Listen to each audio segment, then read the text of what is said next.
Hey y'all, it's Nancy, the Handy Scandy. Thanks for joining me for another crafty venture.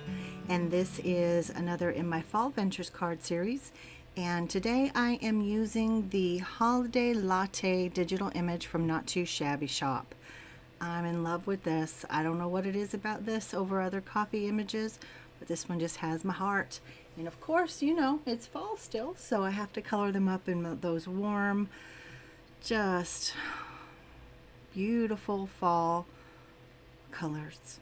So I use 3 shades of yellow. Yellow ochre is like the color that I use on all 3 coffee mugs, and it kind of marries the images together, which of course the fall colors I'll coordinate anyway, but that's just what I did. So it wasn't really planned out, it's just the way it worked out. So I am just coloring it up, flicking in from the edges, leaving that highlight right down the middle, kind of off to the side. Again, I don't really pay attention to where my light source is. I just put the shadows where I think shadows would be, and I just roll with it. Most of the time it looks okay. Yeah, that's it. I do not have any idea what these colors are. I know I used the yellow ochre, like I said, on all 3 of them, but that's all I remember. I want to say on the darkest one on the end, there's like a cinnamon and maybe a burnt sienna. I'm not really sure. But again, you can see there on the right where I just scribble my colors to see if they're essentially 3 shades of the same color. A light, a medium, and a dark. Yeah, for me, that's the way it works. I don't have to have a chart. In fact, I wouldn't use a chart even if I had it. I'm not a swatcher. I just grab what looks good and I scribble to make sure. So that's the first one. This is the second one. It's those kind of olive green families, and or that olive green family of colors. I think one is green tea, one is probably olive green, and then the yellow ochre. Maybe I do know what I used. I don't know. But yeah, I mean, and again, those greens, especially the olive green, super dark. But anyway, I'm learning not to be afraid of that because they just blend. So the lighter one is the one that moves the color around. It creates the highlight. And if you get it too dark, you just use your lighter one over that darkness and it pulls it up. It moves that color away so that it's not quite so dark, and it just blends them all together. And there I am using that yellow ochre, and it just finished it off. So you can see where the highlight is. There I'm putting in a little bit of, oh no, I was cleaning up my edges there. But I do use some gray, a really, really soft gray on the Cool Whip, on the, can we use the word Cool Whip in our videos? I don't know. The whipped cream. And I also add some, I know I add some gold Nouveau glitter drops, but I want to say that I use some of the Wink Estella as well. I'm not sure. I don't think I showed it on camera, but I think I did, just to give it a little more sparkle. So here is where I am taking sweet Courtney Krieber's advice, and I use that scary dark. Do you see how dark that scary dark is? Oh my gosh. But in the end, it's beautiful. I'm so happy that I'm getting more brave because, yeah, before I was brave, I just couldn't do it.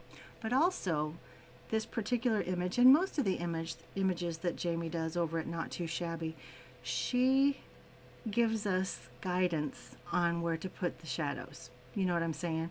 She draws them in. She uses hatch marks and things like that to show us where it should be dark and where to put those darker colors.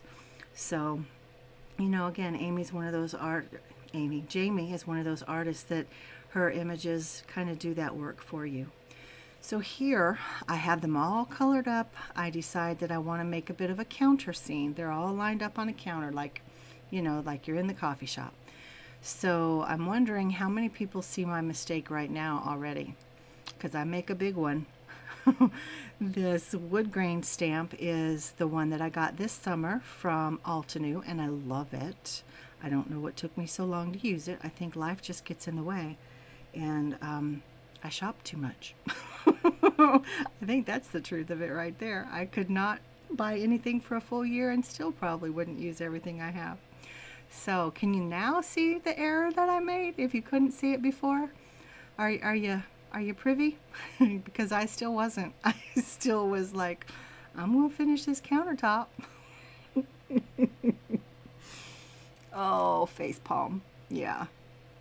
So I'm just stamping it up. I'm using that acorn ink. It's beautiful reddy brown ink. It's such a pretty ink. I need to get some more of those. And well, I don't know if need is the right word, but would like. That's that whole shopping thing again. Anybody else with me? Show me by raising your hand. Holy cow. So here is my mistake reveal. Oi, oi, face palm. Yes. Can you see it? I stamped over the bottom of all 3 of the cups. And so I'm trying to figure out what I'm going to do while I do some ink blending over my countertop.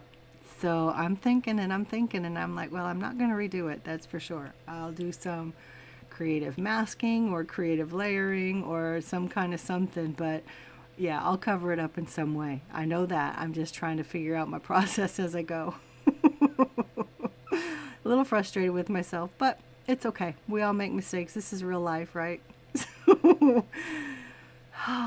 So you know what? I could have stopped there because it's clean and simple, and I like that. But I'm a bit of a more is more kind of girl, and I wanted it to look like there was a wallpaper. If they're sitting on a counter, what's behind them, right?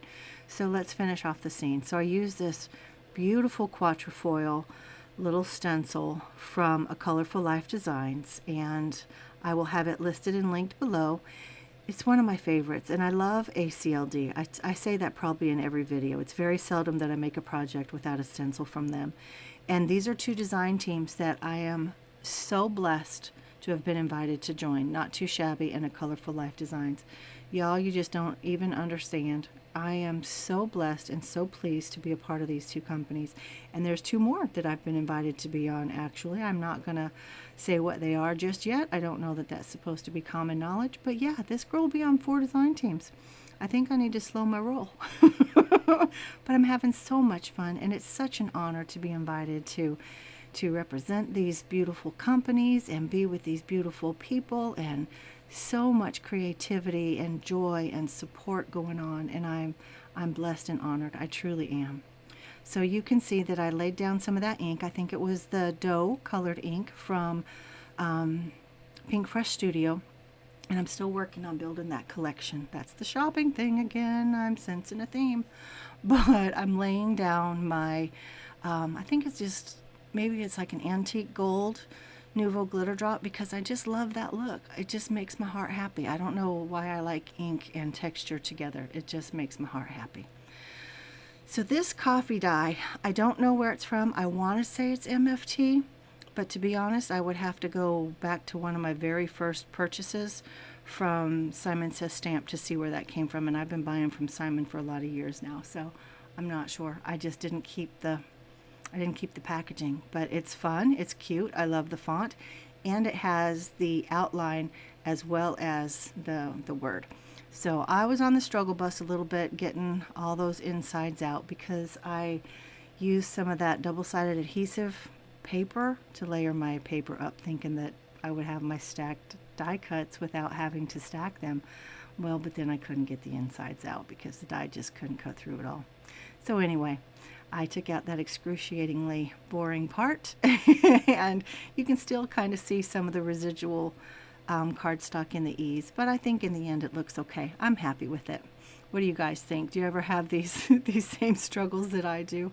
Mercy. But you can see that I covered up my big boo-boo with the coffees, and they look like they're just supposed to be there, like it was planned that way. Nope, it wasn't, but in the end I like it. So the only other thing that I'm not happy with on this card is I don't have it quite centered, and you can see on the right there's an excess of the brown cardstock. But anyway, it is what it is. You know, I just keep it rolling, right? So here is my final card. I love it. I don't know, does it read coffee house? I don't know if it does or not, but I like it. Y'all let me know downstairs what kinds of struggles you guys deal with on a regular basis. Let me encourage you to use digital images. They're easier than they seem. Let me know if you have any questions. I'd appreciate a like, a subscribe, and a comment. This is Nancy the Handy Scandy, and I'll see you guys next time. Thanks for joining me. Bye-bye.